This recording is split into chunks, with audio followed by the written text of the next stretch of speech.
Look, we all know building reliable distributed applications is, well, it's tough. You're juggling microservices, databases, third-party APIs, and when something inevitably fails, it's an absolute nightmare.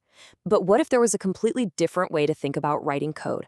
A way to make it resilient right from the start by design. Okay, let's dive into exactly that. Oh, you've been there. We've all been there. A server decides to restart right in the middle of a user's checkout process. A tiny network blip loses a critical update. Or, my favorite, a bug causes a double charge, right? These are those classic, painful failures that give developers nightmares. So the core idea behind Restate is this concept called durable execution. And it's a mental model that lets you write your code as if failures just don't exist. Restate is behind the scenes automatically saving your progress, retrying steps, and making sure your logic runs to completion exactly once. It's like giving your code a perfect, persistent memory. Okay, so how do we start building with this kind of superpower? Well, the journey begins with the simplest and most fundamental piece of the puzzle, the basic service. This is going to be your go-to for any pure stateless business logic. Just think of a basic service as a set of durable functions. Each handler runs on its own and doesn't remember a thing from one request to the next. It's absolutely perfect for things like pure computation, calling other APIs, or processing data where you don't need to hang on to any state inside the service itself. Now, the key takeaway here, the really cool part, is the concurrency model. Because they're completely stateless, basic services can execute with, get this, unlimited parallelism. And that means they scale horizontally like an absolute dream, handling massive fan-out workloads without you having to manage a single thing. And this really shows you the sweet spot for basic services. They are the workhorses for things like orchestrating sagas, processing webhooks reliably, and fanning out tons of parallel tasks before gathering up all the results. For most of your business logic, this is where you're going to start. Okay, so we've got our logic running durably. That's great. But what about data? What happens when our code actually needs to remember things? Well, let's move on to the next building block and see how we can add state into the mix with something called virtual objects. A virtual object is basically a digital twin for any real-world thing you can think of. A user profile, a shopping cart, an IoT device sensor, you name it. Each one is identified by a unique key, like a user ID or a session ID, and Restate handles all the durable state management for it, right behind the scenes. Now listen up, because this right here, the single writer per key model, this is an absolute game changer. For any given key, say a specific user shopping cart, Restate guarantees that only one operation that changes its state can run at a time. This completely automatically eliminates race conditions and inconsistent updates, and you don't have to write a single line of locking code. It's amazing. And you can see the perfect use cases right here. Managing a user's account balance, tracking items in their cart, or even storing the long-term memory for an AI agent. Anytime you need consistent, durable state that's tied to one specific entity, a virtual object is the tool you reach for. All right, we've got stateless logic and we've got stateful entities.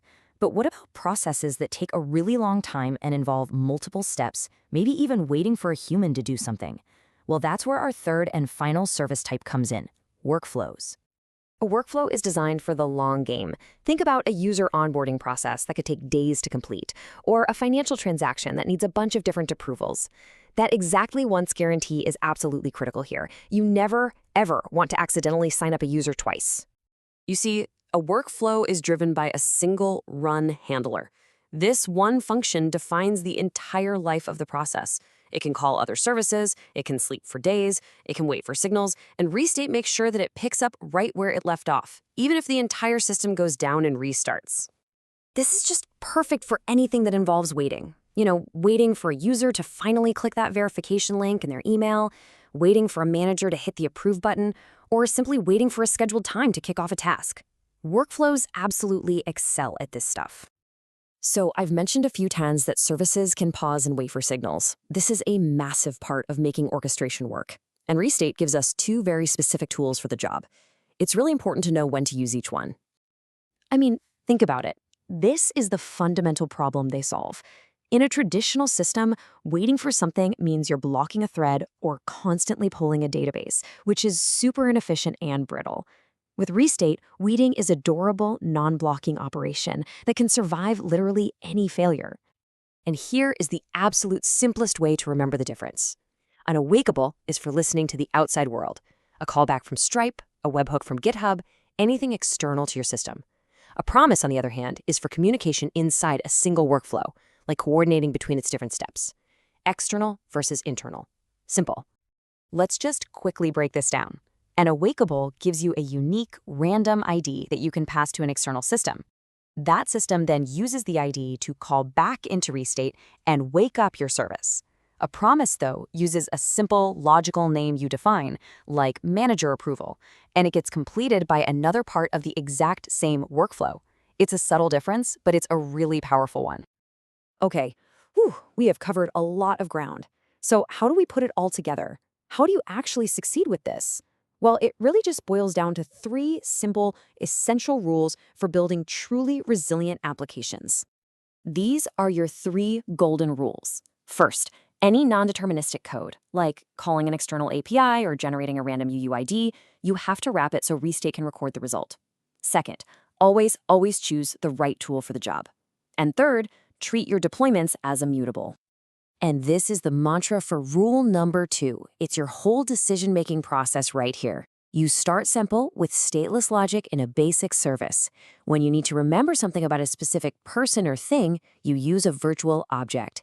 And for any process that needs to pause, wait, or just run for a really long time, you reach for a workflow. And finally, the big operational rule. You should never, ever change the code of a running service in place. Instead, you deploy it as a new version. Restate is smart enough to let old in-flight operations finish on the old code, while it seamlessly routes all the new requests to your new version. This is the key to avoiding those tricky non-determinism errors and ensuring your application's history is always perfectly replayable. So, by embracing these concepts, durable execution, stateless logic, stateful objects, and orchestrated workflows, you're not just fixing bugs anymore. You're building a whole new class of applications that are resilient by their very nature. So the only question left is, what will you build that never forgets and never fails?